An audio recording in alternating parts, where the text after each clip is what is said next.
देवी भागवत महापुराण अथ षष्ठो अध्यायः। प्रथम स्कंध चल रहा है। 5 अध्याय हो चुके थे। आज 6वें अध्याय से शेषशायी भगवान विष्णु के कर्णमल से मधु कैटभ की उत्पत्ति तथा उन दोनों का ब्रह्मा जी से युद्ध के लिए तत्पर होना।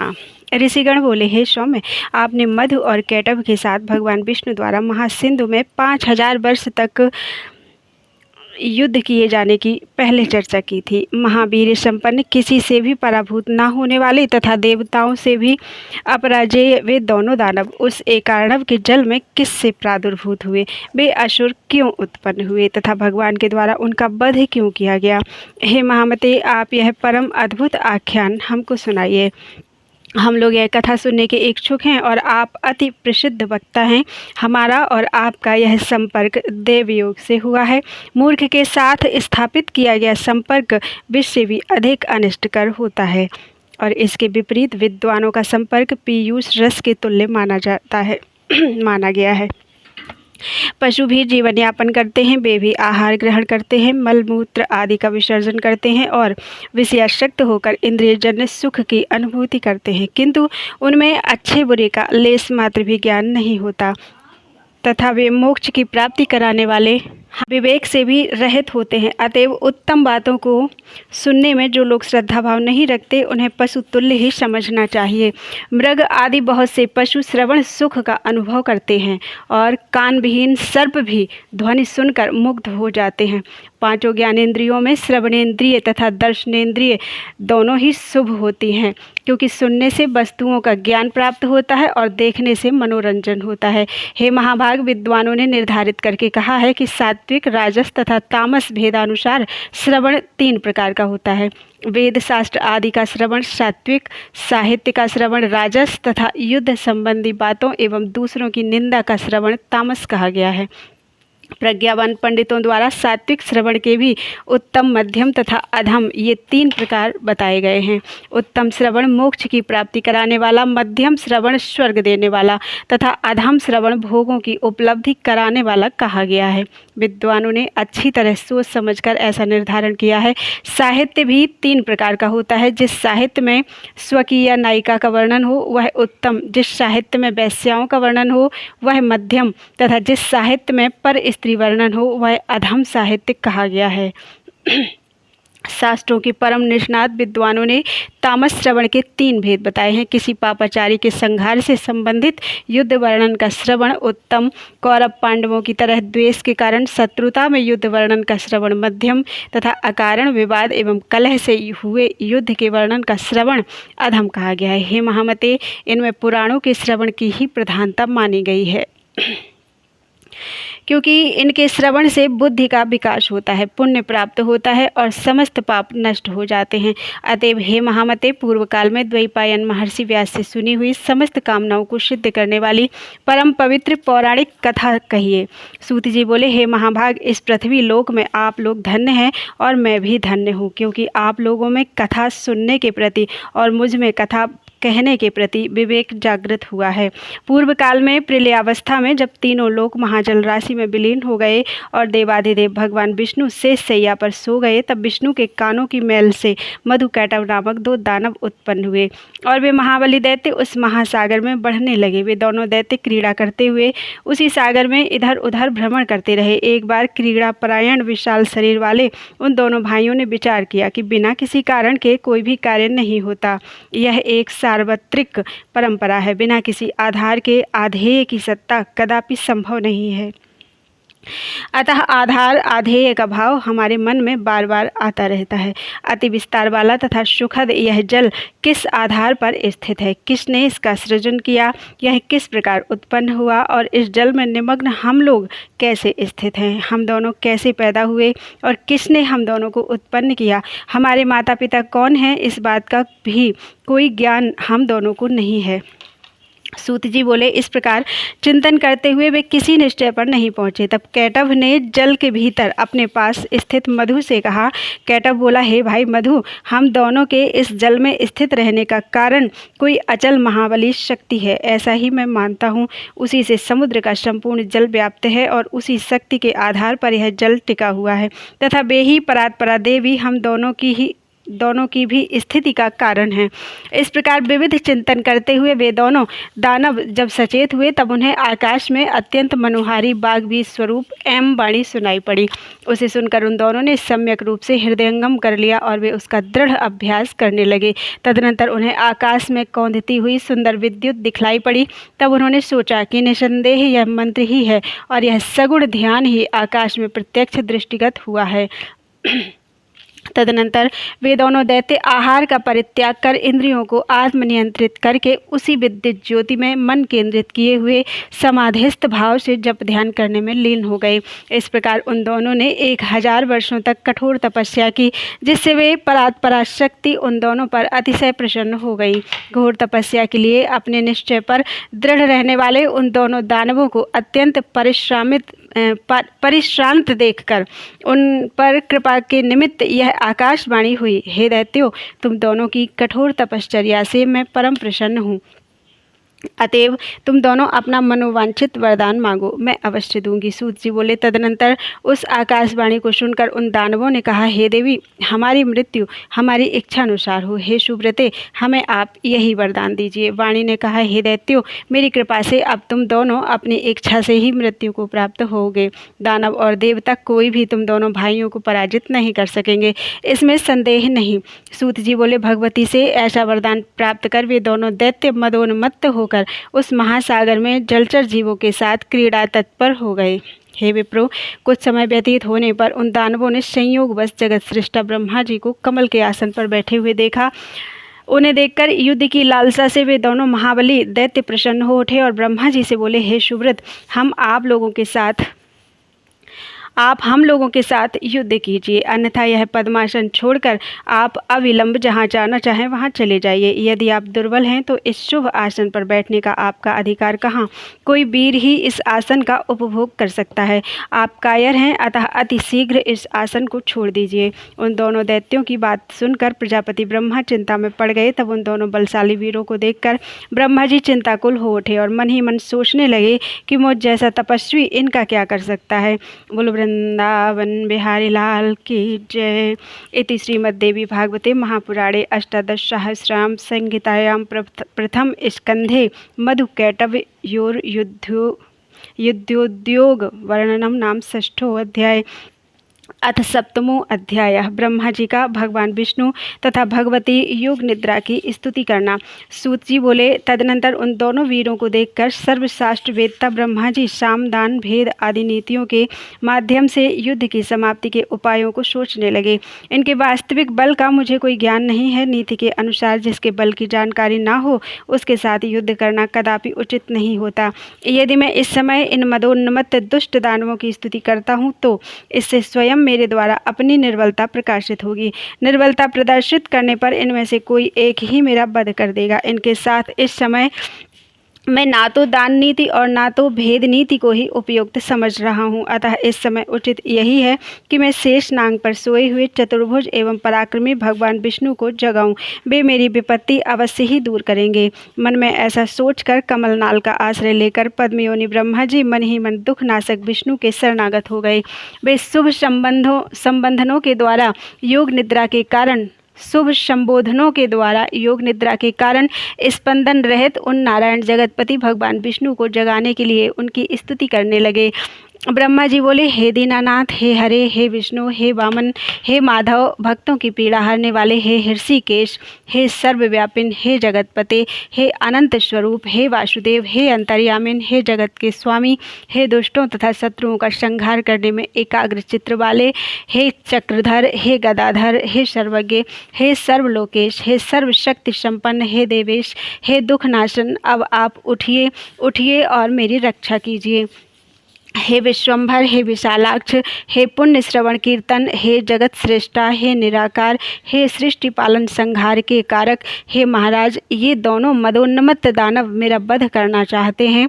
हे सर्वाधार, मैं इस समय संकटग्रस्त हूँ, क्या आप यह नहीं जानते? हे महाविष्णु, मैं इस समय दुख से अत्यधिक पीड़ित हूँ और आपके शरणागत हूँ। ऐसी स्थिति में यदि आप मेरी उपेक्षा करेंगे तो आपका जगत पालन का नियम निरर्थक हो जाएगा। इस प्रकार स्तुति करने पर भी जब योग निद्रा में लीन भगवान विष्णु नहीं जगे, तब ब्रह्मा जी ने विचार किया कि भगवान विष्णु अवश्य ही शक्ति के अधीन होकर योग निद्रा के वश में हो गए हैं, जिससे ये धर्मात्मा नहीं जग रहे हैं। अब दुख से पीड़ित मैं इस समय क्या करूं? अहंकार के मद में चूर वे दोनों दानव मुझे मारने के उद्देश्य से यहाँ आ गए हैं। अब मैं क्या करूं और कहाँ जाऊं? अब तो मुझे शरण देने वाला कोई भी नहीं है।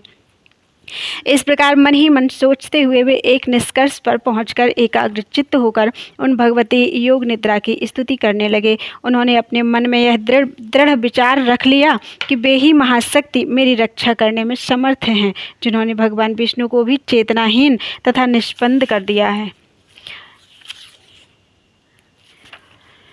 इस श्लोक में जैसे मृत प्राणी को शब्द आदि गुणों का आभास नहीं हो पाता, उसी प्रकार निद्रा के कारण अपने नेत्र मूंदे हुए भगवान विष्णु कुछ भी जान सकने में असमर्थ हैं।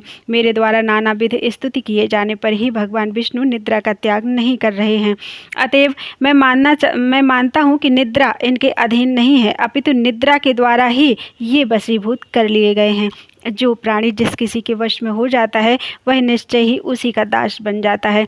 अतः ये योग निद्रा ही लक्ष्मीपति विष्णु की स्वामिनी हो गई हैं, जिस शक्ति के द्वारा सिंधुपुत्री लक्ष्मी के वश में रहने वाले भगवान विष्णु भी वशीभूत कर लिए गए हैं।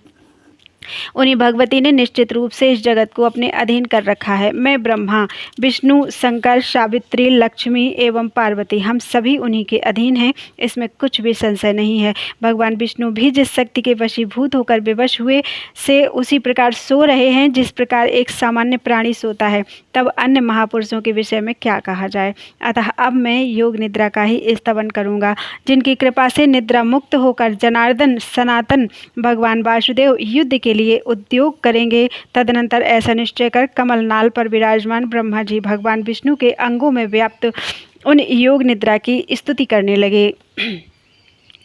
ब्रह्मा जी बोले, हे देवी, इस जगत का कारण आप ही हैं। वेद वाक्यों से मुझे ऐसा ज्ञात हुआ है। हे अम्ब, आपकी ही शक्ति से संपूर्ण विश्व को ज्ञान देने वाले पुरुषोत्तम भगवान विष्णु भी इस समय योग निद्रा के वश में हो गए हैं। हे माता, समग्र लोक को मोहित कर देने वाली आपकी लीला को कौन जान सकता है। आपकी इस लीला से मैं तो मूढ़ हो गया हूँ और ये विष्णु परवश होकर सो रहे हैं। हे समस्त प्राणियों के मन में निवास करने वाली भगवती, करोड़ों देवताओं में भी ऐसा कौन विज्ञ है जो ऐसी आप निर्गुणा का रहस्य जान सके। सांख्य शास्त्र के विद्वान पुरुष और प्रकृति से जगत की उत्पत्ति मानते हैं। इनमें वे अचेतन प्रकृति को ही जगत को उत्पन्न करने वाली बताते हैं। तो फिर क्या आप वैसी ही अचेतन हैं? किंतु यदि आप जड़ होती तो इन जगदाधार विष्णु को इस समय चेतना रहित कैसे कर देती। हे महामाये, आप सगुण रूप धारण कर नानाविध लीलाएं करती रहती हैं, अतः आपके रहस्यमय कार्यों का सम्यक ज्ञान करने में भला कौन समर्थ है। हे भवानी, मुनिगण संध्या नाम से आपके गुणों को परिकल्पित करके तीनों समय अर्थात प्रातः संध्या, मध्याह्न संध्या, सायं संध्या निश्चित रूप से आपका ही ध्यान करते हैं। हे देवी, आप बुद्धि स्वरूपा होकर समस्त लोक को ज्ञान देती हैं और लक्ष्मी रूप से सदैव देवताओं को सुख प्रदान करती हैं। हे माता, संपूर्ण प्राणियों में कीर्ति, मति, धृति, कांति, श्रद्धा एवं रति रूप में आप ही विद्यमान हैं। हे देवी, प्रगाढ़ निद्रा के वशीभूत विष्णु को देखकर विषम दुख की स्थिति को प्राप्त हुए मुझको यह प्रमाण मिल गया कि आप ही निसंदेह संपूर्ण जगत की जननी हैं। इस विषय में अब सैकड़ों तर्क वितर्क की कोई आवश्यकता नहीं है। हे देवी, आप वेद शास्त्रों के पारदर्शी विद्वानों की समझ से भी परे हैं और वेद भी आपको पूर्ण रूप से नहीं जानते, क्योंकि उन वेदों की उत्पत्ति का कारण आप ही हैं। आपका यह संपूर्ण रहस्य क्रियाकलाप सबको प्रत्यक्ष दिखाई देता है। इस संसार में कौन ऐसा बुद्धिमान प्राणी है जो आपके संपूर्ण चरित्र को जानने में समर्थ है। स्वयं मैं, ब्रह्मा, विष्णु, शंकर, देवगण आदि अन्य मुनिवृंद तथा मेरे तत्वज्ञ पुत्र लोग भी उसे नहीं जान सके हैं। संपूर्ण लोक में आपकी महिमा का वर्णन कोई नहीं कर सकता।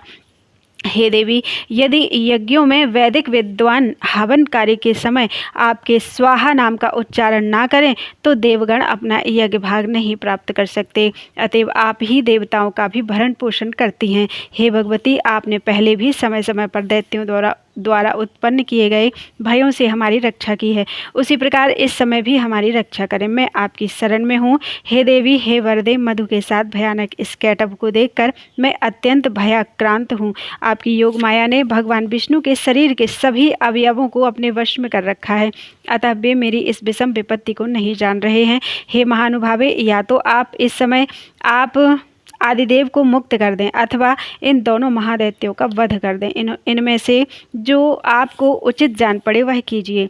हे देवी, जो मंदबुद्धि प्राणी आपकी विशिष्ट महिमा को नहीं जानते वे ही विष्णु तथा शंकर आदि की आराधना करते हैं। हे जननी, आज प्रत्यक्ष प्रमाण के रूप में मैं आपकी महिमा देख रहा हूँ कि भगवान विष्णु भी प्रगाढ़ निद्रा के वशीभूत होकर सो रहे हैं। आपकी शक्ति के वश में पड़े अपने पति भगवान विष्णु को इस समय सिंधुसुता लक्ष्मी भी नहीं जगा सकती, क्योंकि हे भगवती, मुझे ऐसा प्रतीत होता है कि आपने ही बलपूर्वक लक्ष्मी को भी शयन करने के लिए विवश कर दिया है, जिससे वे नहीं जग रही हैं। हे देवी, इस संसार में वे ही प्राणी धन्य हैं जो आपके चरणों में भक्ति भाव रखते हैं, अन्य देवताओं की उपासना त्याग कर आपके ध्यान में लीन रहते हैं और आपको ही संपूर्ण कामनाएं पूर्ण करने वाली कामधेनु तथा समस्त लोक की जननी मानकर आपका भजन करते हैं। बुद्धि, कांति, यश, शुभ वृत्ति आदि गुण इस समय भगवान विष्णु का परित्याग कर कहाँ चले गए? हे भगवती, अतिशय मान वाली आपकी ही शक्ति से ये भगवान विष्णु इस समय निद्रा के वशवर्ती हो गए हैं। अखिल प्रभाव वाली आप ही जगत की एकमात्र शक्ति हैं और आपके द्वारा रचा गया सब कुछ आपकी लीला ही है। जैसे कोई नट अपने ही द्वारा निर्मित नाट्य में अभिनय करता है, उसी प्रकार आप भी अपने ही द्वारा निर्मित मोहजाल में नानाविध लीलाएं करती रहती हैं। युग के आरंभ में आपने सर्वप्रथम विष्णु का सृजन किया, सबके पालन के लिए उन्हें निर्मल शक्ति प्रदान की और इस प्रकार समस्त जगत की रक्षा की। उन्हीं भगवान विष्णु को निद्राभिभूत कर आपने इस समय सुला दिया है। हे अम्ब, आपको जो उचित जान पड़ता है आप निश्चित रूप से वही किया करती हैं। हे भगवती, यदि आप मेरी सृष्टि करके मुझे नष्ट कर देने की इच्छा नहीं रखती तो अपना यह मौन त्याग कर मेरे ऊपर दया कीजिए। हे भवानी, आपने काल रूप इन दोनों दानवों को किस लिए उत्पन्न किया है? कहीं आपने मेरे उपहास के लिए तो ऐसा नहीं किया? हे भवानी, अब मुझे आपके अद्भुत चरित्र का ज्ञान हो गया। समस्त जगत की रचना करके आप उसी में स्वेच्छा से विहार करती हैं और पुनः उसे अपने में जैसे समाहित कर लेती हैं, उसी प्रकार मुझे नष्ट कर देना चाहती हैं, तो इसमें कोई विचित्र बात नहीं है। हे माता, यदि आप यही चाहती हैं तो मेरा वध कर दीजिए। हे जगदम्बे, मुझे मरण जनित दुख की लेश मात्र भी चिंता नहीं है। हाँ, आपको यह महान कलंक अवश्य लगेगा कि आपने जिसे सर्वप्रथम सृष्टिकर्ता बनाया उसे दैत्य ने मार डाला। हे देवी, अब आप उठिए और अपना अद्भुत रूप धारण कीजिए। हे बाल लीलाकारिणी, आप अपने इच्छानुरूप चाहे मुझे मार दें अथवा इन दोनों दैत्यों को मार दें, या तो भगवान विष्णु को जगा दें जिससे भी इन दोनों का वध कर दें। यह सारा काम करने में आप ही समर्थ हैं। सूत जी बोले, ब्रह्मा जी द्वारा इस प्रकार स्तुति किए जाने पर विष्णु के शरीर से निकलकर तामसी देवी उनके समीप खड़ी हो गई। तदनंतर अतुलित तेज वाले विष्णु के समस्त अंगों को छोड़कर योग निद्रा उन दोनों का संहार करने के लिए बाहर निकल आई। योग माया के प्रभाव से मुक्त हुए वे जनार्दन जब चेतना युक्त शरीर वाले हुए तब उन विष्णु को देखकर ब्रह्मा जी को परम प्रसन्नता हुई। इति श्रीमद्देवी भागवते महापुराणे अष्टादशसहस्रयां संहितायां प्रथम स्कंधे विष्णु प्रबोधो नाम सप्तमो अध्याय। बोलो वृंदावन बिहारी लाल की जय। अथ अष्टमो अध्याय। भगवान विष्णु योग माया के अधीन क्यों हो गए? ऋषियों के इस प्रश्न के उत्तर में सूत जी द्वारा उन्हें आद्या शक्ति भगवती की महिमा सुनाना। ऋषि बोले, हे महाभाग, हमें इस कथानक में महान अद्भुत संशय है। हे महामते, वेदों, शास्त्रों, पुराणों तथा बुद्धिमान लोगों की सदा से यह अवधारणा रही है कि ब्रह्मा, विष्णु तथा शंभु ये तीनों देवता सनातन हैं और इस ब्रह्मांड में इनसे बढ़कर अन्य कोई नहीं है। ब्रह्मा जगत का सृजन करते हैं, विष्णु पालन करते हैं और शंकर प्रलय काल में संहार करते हैं। ये तीनों ही इसमें कारण हैं। ब्रह्मा, विष्णु और महेश ये तीनों देवता एक ही ही मूर्ति के 3 स्वरूप हैं। ये लोग क्रमशः रज, सत्व और तम गुणों से युक्त होकर अपना अपना कार्य करते हैं। उन तीनों में माधव, पुरुषोत्तम, आदिदेव जगन्नाथ, श्रीहरि श्रेष्ठ हैं और वे सभी कार्य संपादित करने में समर्थ हैं। अनुपम तेज वाले विष्णु से बढ़कर सर्वसमर्थ अन्य कोई भी नहीं है। उन जगतपति विष्णु को योग माया ने विवश करके भला कैसे सुला दिया। उस समय उन विष्णु की चेतना कहाँ चली गई और उनके जीवन की चेष्टा कहाँ लुप्त हो गई। हे महाभाग, यह महान संदेह उपस्थित है। आप इस विषय में यथोचित बताने की कृपा करें। जिस शक्ति के विषय में आप पहले बता चुके हैं कि उसने भगवान विष्णु को भी पराभूत कर दिया था, वह कौन सी शक्ति है? वह शक्ति कहाँ से उद्भूत हुई? शक्ति संपन्न कैसे हुई तथा उसका स्वरूप क्या है? हे सुव्रत, यह सब हमें स्पष्ट रूप से बतलाइए। जो विष्णु हैं वे तो ईश्वर, सबके ईश्वर, वासुदेव, जगत के गुरु, परमात्मा, परम आनंद स्वरूप हैं तथा सच्चिदानंद की साक्षात मूर्ति हैं।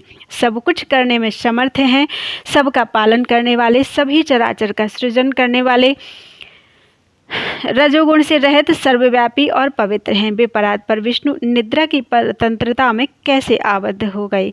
हे परंतप, हमें इस प्रकार का आश्चर्यजनक संदेह है। हे सूत, हे व्यासशिष्य, हे महामते, आप अपने ज्ञान रूपी खड्ग से हमारे इस संदेह को नष्ट कर दीजिए।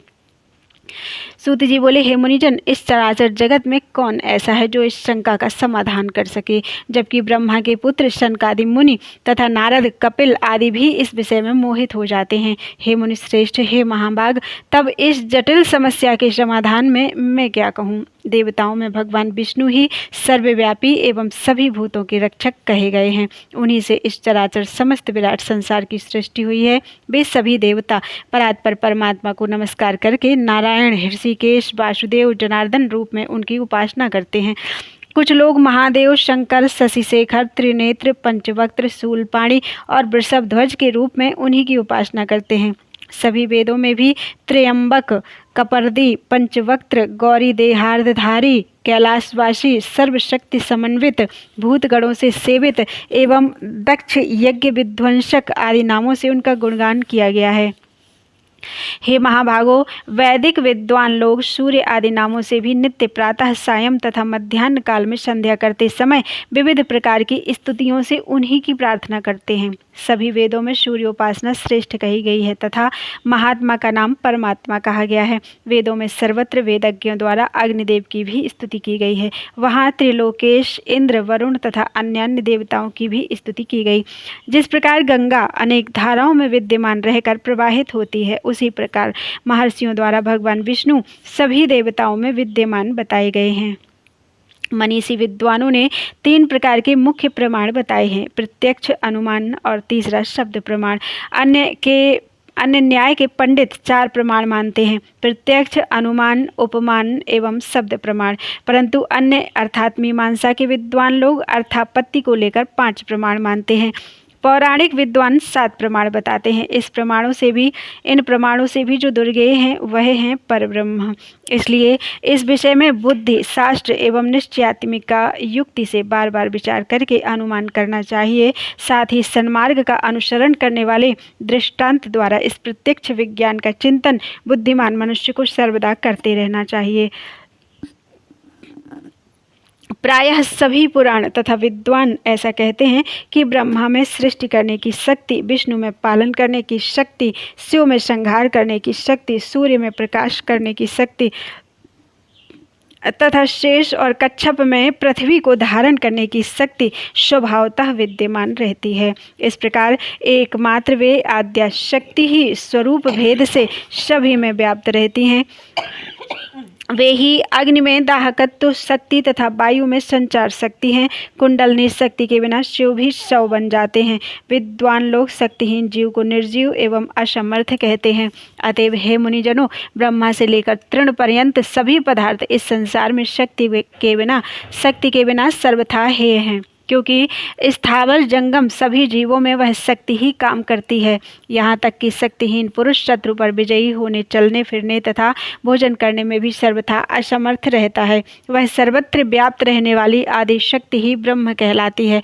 बुद्धिमान मनुष्य को चाहिए कि वह अनेक प्रकार के यत्नों द्वारा सम्यक रूप से उसकी उपासना करे तथा उसका चिंतन करे। भगवान विष्णु में सात्विकी शक्ति रहती है, जिसके बिना वे अकर्मण्य हो जाते हैं। ब्रह्मा में राजसी शक्ति है, वे भी शक्तिहीन होकर सृष्टि कार्य नहीं कर सकते। और शिव में तामसी शक्ति रहती है, जिसके बल पर वे संहार कृत्य संपादित करते हैं। इस विषय पर मन से बार बार विचार करके तर्क वितर्क करते रहना चाहिए। शक्ति ही संपूर्ण ब्रह्मांड की रचना करती है, सबका पालन करती है और इच्छानुसार इस चराचर जगत का संहार करती है। उसके बिना विष्णु, शिव, इंद्र, ब्रह्मा, अग्नि, सूर्य और वरुण कोई भी अपने अपने कार्य में किसी भी प्रकार समर्थ नहीं हो सकते। वे देवगण शक्तियुक्त होने पर ही अपने अपने कार्यों को संपादित करते रहते हैं। प्रत्येक कार्य कारण में वही शक्ति प्रत्यक्ष दृष्टिगोचर होती है। मनीषी पुरुषों ने शक्ति को सगुणा और निर्गुणा भेद से दो प्रकार का बताया है। सगुणा शक्ति की उपासना आसक्त जनों और निर्गुणा शक्ति की उपासना अनासक्त जनों को करनी चाहिए। धर्म, अर्थ, काम और मोक्ष, इन चारों पदार्थों की स्वामिनी वे ही निर्विकार शक्ति हैं। विधिवत पूजा करने से वे सब प्रकार के मनोरथ पूर्ण करती हैं। सदा माया से घिरे हुए अज्ञानी लोग उस महाशक्ति को जान नहीं पाते। यहाँ तक कि कुछ विद्वान पुरुष उन्हें जानते हुए भी दूसरों को भ्रम में डालते हैं। कुछ मंदबुद्धि पंडित अपने उदर की पूर्ति के लिए कली से प्रेरित होकर अनेक प्रकार के पाखंड करते हैं। हे महाभागो, इस कली में बहुत प्रकार के अवैदिक तथा भेदमूलक धर्म उत्पन्न होते हैं, दूसरे युगों में नहीं होते। स्वयं भगवान विष्णु भी अनेक वर्षों तक कठोर तप करते हैं और ब्रह्मा तथा शिव जी भी ऐसा ही करते हैं। ये तीनों देवता निश्चित ही किसी का ध्यान करते हुए कठिन तपस्या करते रहते हैं। इसी प्रकार अपनी इच्छाओं की पूर्ति के लिए ब्रह्मा, विष्णु, महेश, ये तीनों ही देवता अनेक प्रकार के यज्ञ सदा करते हैं। वे उन पराशक्ति ब्रह्म नाम वाली परमात्मिका देवी को नित्य एवं सनातन मानकर सर्वदा मन से उन्हीं का ध्यान करते हैं। हे मुनि श्रेष्ठ, सब शास्त्रों का यही निश्चय जानना चाहिए कि दृढ़ निश्चयी विद्वानों के द्वारा वे आदि शक्ति ही सदा सेवनीय हैं। यह गुप्त रहस्य मैंने कृष्ण द्वैपायन से सुना है, जिसे उन्होंने नारद जी ने अपने पिता ब्रह्मा जी से और ब्रह्मा जी ने भी भगवान विष्णु के मुख से सुना था। इसलिए विद्वान पुरुषों को चाहिए कि वे ना तो किसी अन्य की बात सुने और न माने तथा दृढ़ प्रतिज्ञ होकर सर्वदा शक्ति की ही उपासना करें। शक्तिहीन असमर्थ पुरुष का व्यवहार तो प्रत्यक्ष ही देखा जाता है कि वह कुछ नहीं कर पाता। इसलिए सर्वव्यापिनी आदिशक्ति जगत जननी भगवती को ही जानने का प्रयत्न करना चाहिए। इति श्रीमद्देवी भागवते महापुराणे अष्टादशसहस्रयां संहितायां प्रथम स्कंधे आराध्य निर्णय वर्णनम नाम अष्टमो अध्याय। बोलो दुर्गा मैया की जय, प्यारे कृष्ण कन्हैया की जय।